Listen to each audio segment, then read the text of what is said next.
Vamos lá, pessoal, continuando o nosso estudo sobre ondas estacionárias ou aplicações desse fenômeno.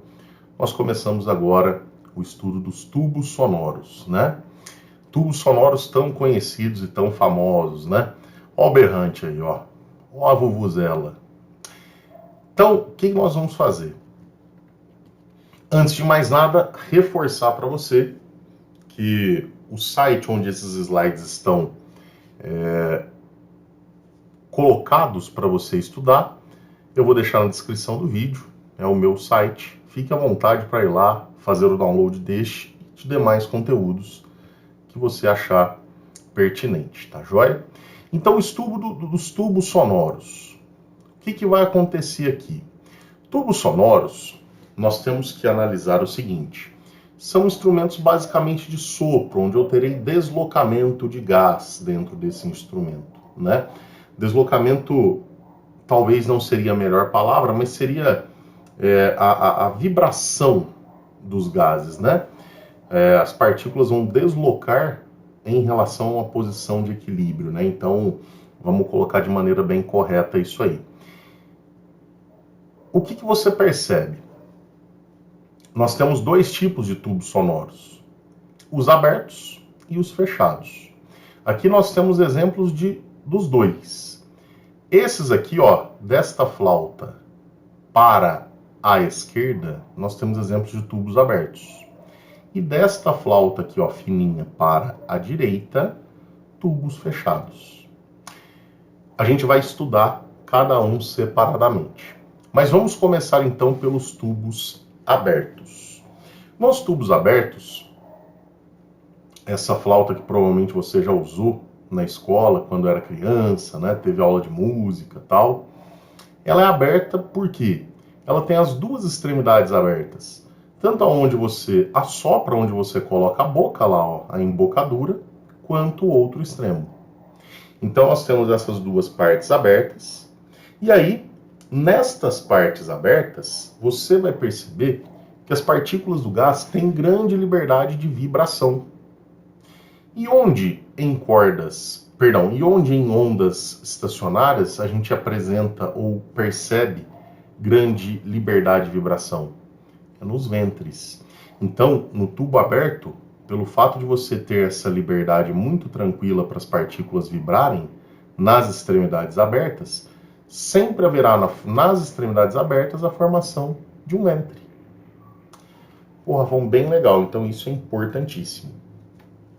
O que a gente vai fazer agora é analisar os modos de vibração, como que as partículas do gás vibram dentro dessa flauta, por exemplo, desse tubo sonoro, aberto para cada harmônico, né, para cada modo de vibração. Então vamos lá. O primeiro harmônico, também chamado de som fundamental, você já sabe que é aquele harmônico que vai ser a base para todos os demais. O primeiro harmônico, som fundamental, você tem a formação de um nó.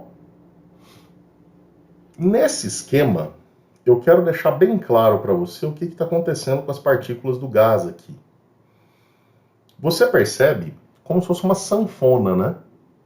Aqui, imagine cada risquinho desse como uma porcentagem, uma determinada quantidade de partículas, né? Aqui você percebe que as partículas do gás são mais próximas e aqui elas estão mais distantes. Então, imagine uma sanfona abrindo e fechando. Você teria as partículas do gás movendo mais ou menos desta forma, né?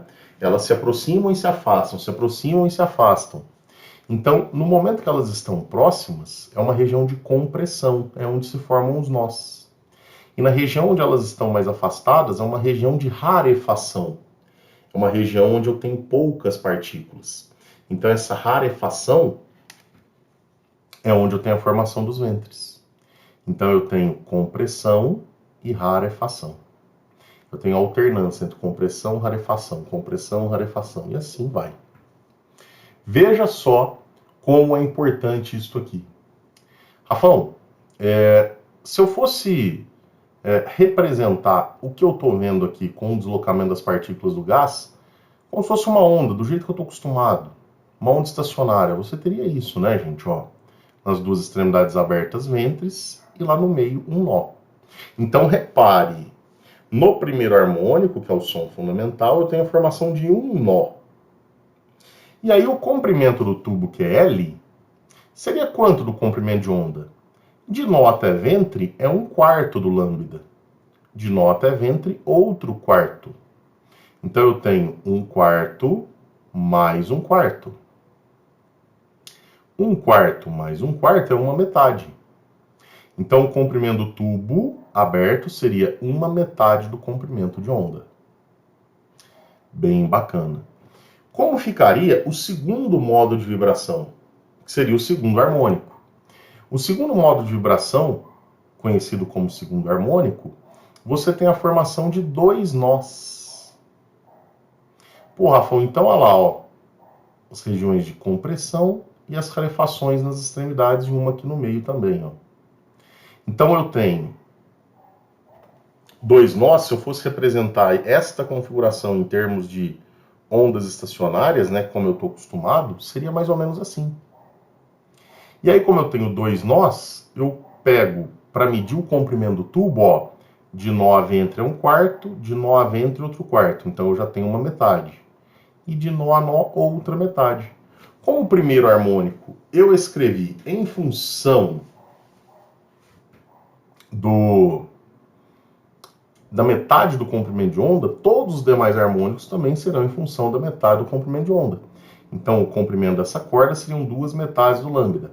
Ah, Rafael, posso simplificar? Até poderia.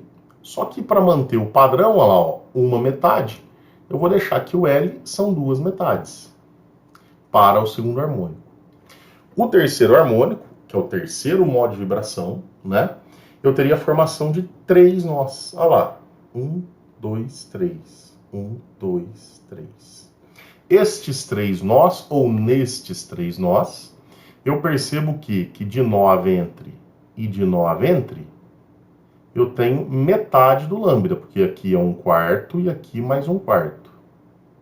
De nó a nó é uma metade, de nó a nó outra metade. Então eu teria 3 metades do lambda, o comprimento do tubo aberto. E aí você é um menino e uma menina muito esperta, você já percebe que é muito fácil você generalizar essa situação. Porque se você fosse analisar, Rafael, o quarto harmônico, eu teria 4 nós e o L seriam 4 metades. O quinto harmônico teria formação de 5 nós e o L seriam 5 metades do comprimento de onda.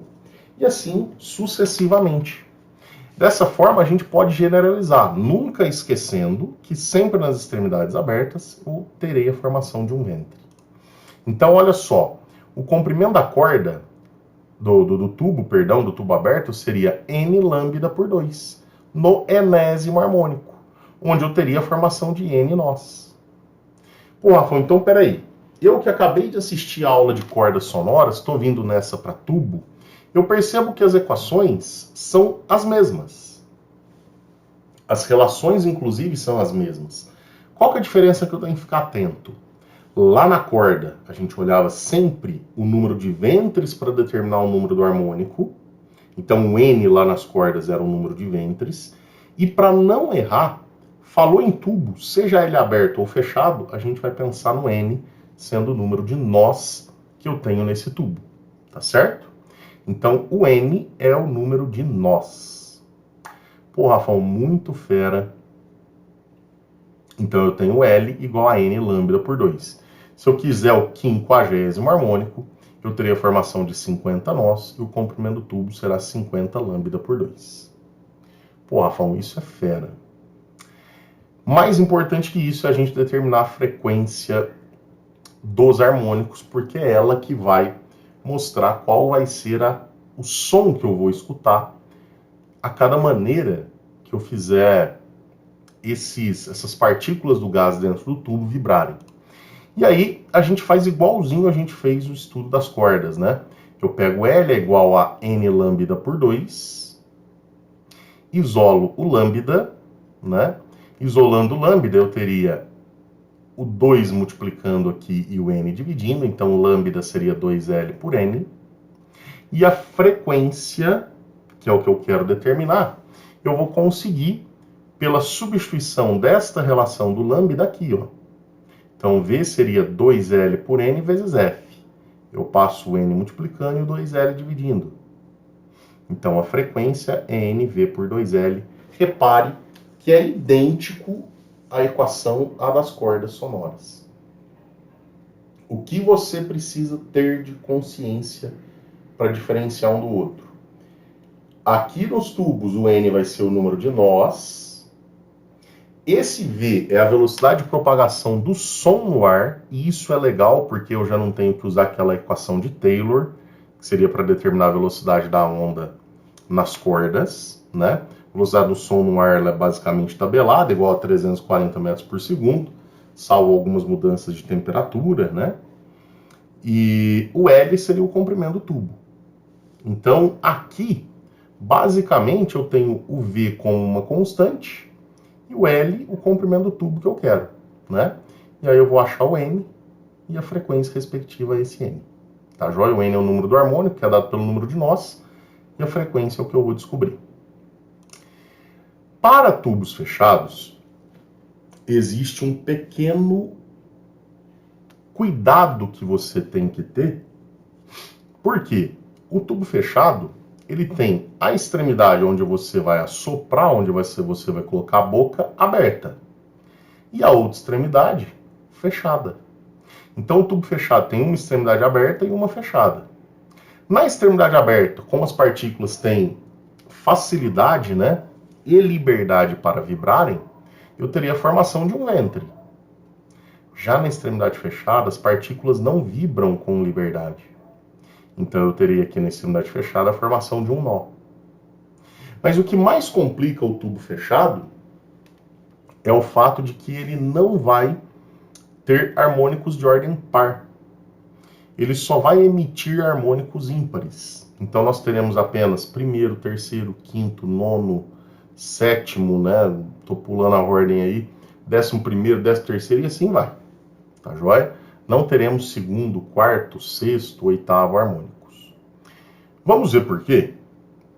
O primeiro harmônico ele é sempre o fundamental. É a partir dele que a gente descreve os demais. Então, olha a configuração da corda do tubo fechado para o primeiro harmônico ou som fundamental. Na extremidade aberta eu tenho um ventre, na extremidade fechada um nó. Aqui você vê a compressão e a rarefação. Pô, Rafa, mas aí eu vou, como você já me disse, eu vou sempre ficar mais atento para tubos, tanto abertos quanto fechados, no número de nós, né? É o mais importante. Mas aqui eu vou olhar o comprimento do tubo e vou perceber que o comprimento do tubo é igual à distância do nó até o ventre. E essa distância de nó a ventre é 1/4 do lambda. Então, para o primeiro harmônico, onde eu tenho um nó, o comprimento do tubo é igual a 1/4 do lambda. Como nós descrevemos o primeiro harmônico em função do quarto do comprimento de onda, né, de lambda por 4, todos os demais também deverão ser em função de lambda por 4. Pô, Rafa, mas e aí?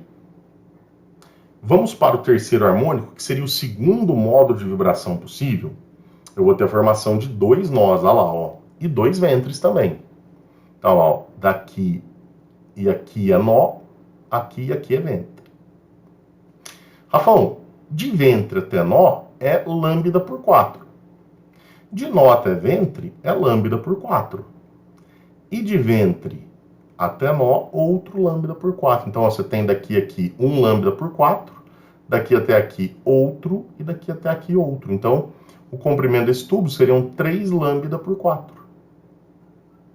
Ah, Rafael, então por isso que é o terceiro harmônico, né? Olha lá, ó. O L é 3 lambda por 4 para esse segundo modo de vibração. Se a gente for analisar o terceiro modo de vibração, seria o quinto harmônico. Eu teria a formação de 3 nós e 3 ventres. Lembre-se que é sempre o número de nós o mais importante. Então, olha lá, ó, 1, 2, 3 nós.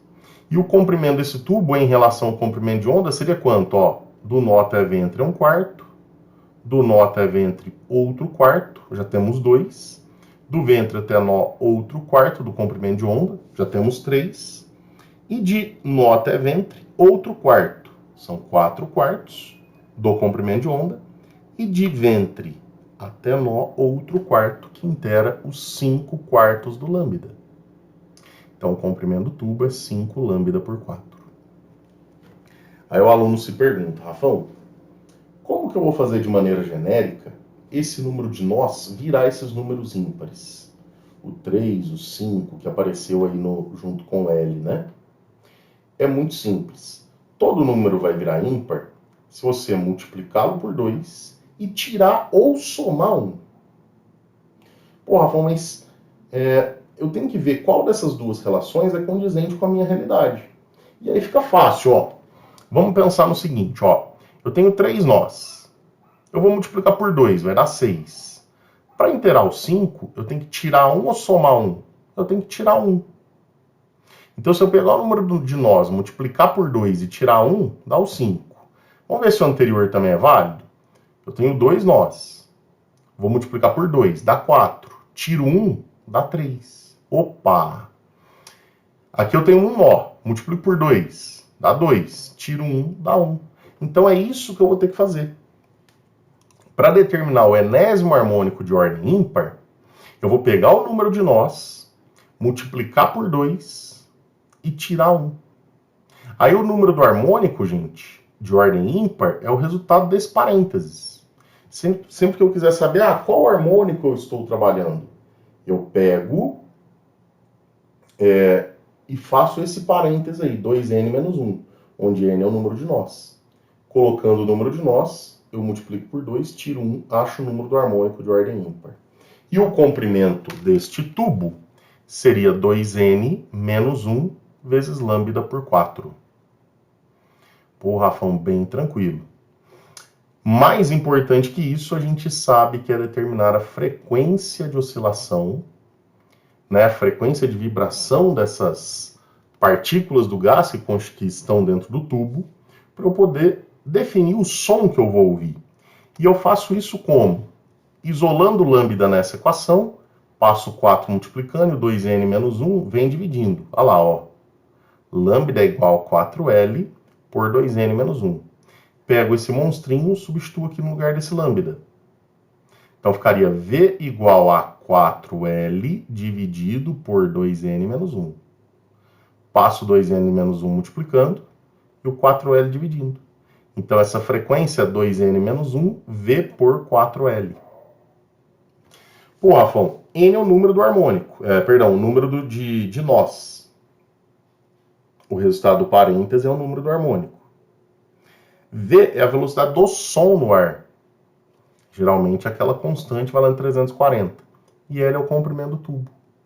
Então, esse é o único enjoamento que a gente tem que tomar cuidado com o tubo fechado, gente. Já que ele só vai ter harmônico ímpar, como que eu determino o número do harmônico? Olho o número de nós, substituo nessa relação 2n menos 1 e eu vou ter o número do harmônico de ordem ímpar que eu estou trabalhando. Tá joia? V é a velocidade do som no ar e L é o comprimento do tubo. Desta forma, a gente termina a teoria referente aos tubos sonoros abertos e fechados. Bom estudo para você, se cuide bastante.